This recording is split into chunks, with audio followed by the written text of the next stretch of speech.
Hello बच्चों, कैसे हो आप सब लोग। तो आज हम बात करने वाले हैं जिन बच्चों को आईपी यूनिवर्सिटी से बीए एलएलबी, बीबीए एलएलबी या वो बच्चे जिन्होंने क्लैट का एग्जाम दिया हुआ है, उनका किसी भी एनएलयू में एडमिशन नहीं हुआ है, वो बच्चे भी आईपी यूनिवर्सिटी से बीए एलएलबी कर सकते हैं, बीबीए एलएलबी कर सकते हैं। तो ये वीडियो उनके लिए बहुत ज़्यादा इंपॉर्टेंट है। वीडियो को एंड तक देखना, बिना स्किप करे, क्योंकि सारे डाउट्स यहाँ पे आपके क्लियर होने वाले हैं। कैसे आपका एडमिशन होता है, सारी चीज़ें हम यहाँ पे डिस्कस करने वाले हैं। ठीक है, तो यहाँ पर देखो भाई, जो आईपी यूनिवर्सिटी का रजिस्ट्रेशन है वो ऑलरेडी स्टार्ट हो चुका है। 1 फरवरी से स्टार्ट हो गया था, है ना।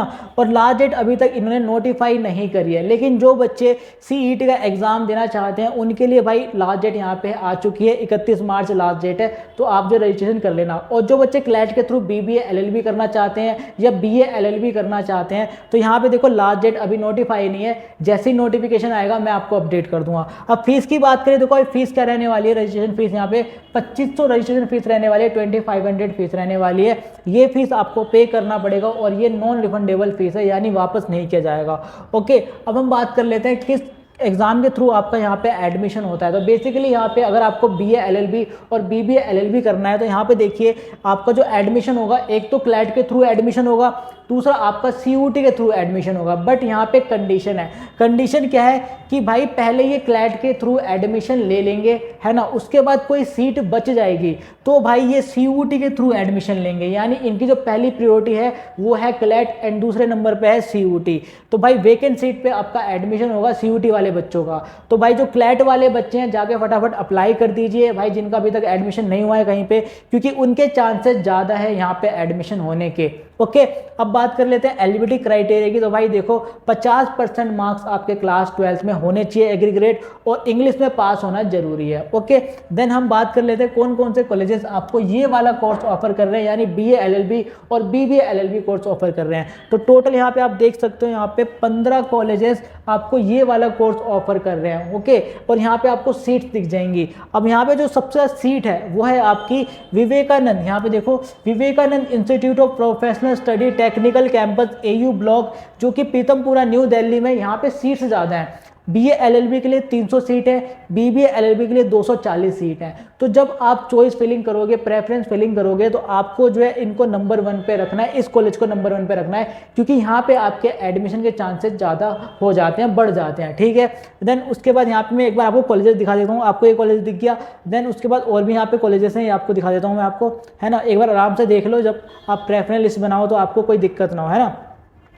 ये आपको कॉलेजेस दिख गए। देन हम बात कर लेते हैं फीस की, क्योंकि क्या फीस रहने वाला है। तो यहाँ पे देखिए कि यहाँ पर आपका जो फर्स्ट ईयर का फीस रहने वाला है 1,67,500 फीस रहने वाला है। सेकेंड ईयर का आप देख सकते हो, थर्ड ईयर का देख सकते हो, फोर्थ ईयर का देख सकते हो, फिफ्थ ईयर का देख सकते हो, है ना। फीस यहाँ पे आपको मेंशन है, दिख जाएंगे। देन उसके बाद अगर मैं बात करूँ यहाँ पे एडमिशन प्रोसेस की, यानी सबसे ज़्यादा इंपॉर्टेंट जो चीज़ होती है कि भाई बच्चों को लगा रहता है कि भाई मेरे को कैसे एडमिशन होगा, कैसे एडमिशन होगा, क्या एडमिशन प्रोसेस है। तो यहाँ पर देखो एडमिशन प्रोसेस आपके सामने है। पहले आपको जो है रजिस्ट्रेशन करना है। मैंने आपको बताया था, जब आपने रजिस्ट्रेशन कर लिया, अब जो सीईटी वाले बच्चे हैं वो तो सीईटी का एग्जाम देंगे, बट जो क्लैट के थ्रू एडमिशन लेना चाहते हैं, ठीक है, उनका यहाँ पर देखो भाई, उनका कोई एग्जाम नहीं होना, उनको डायरेक्ट काउंसलिंग प्रोसेस पे आना है। ठीक है, यहाँ पे उनका काउंसलिंग प्रोसेस स्टार्ट हो जाता है। उनको क्या करना है, enrolment for the centralise online counselling on basis of NLT and CET को। ठीक है, तो यहाँ पे देखो आपको बेसिकली एनरोल करना है काउंसलिंग के। जब आप एनरोल कर लोगे तो सेकंड फेज पे आओगे।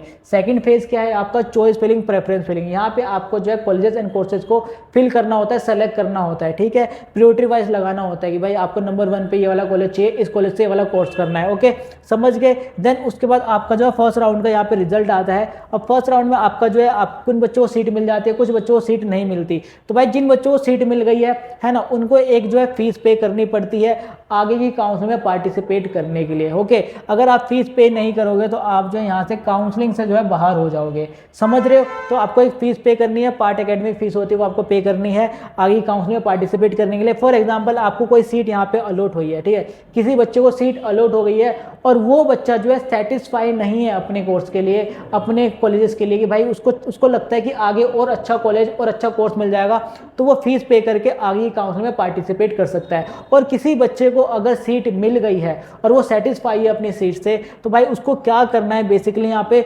अलॉटमेंट लेटर होता है, उसका प्रिंट आउट निकाल लेना है ना।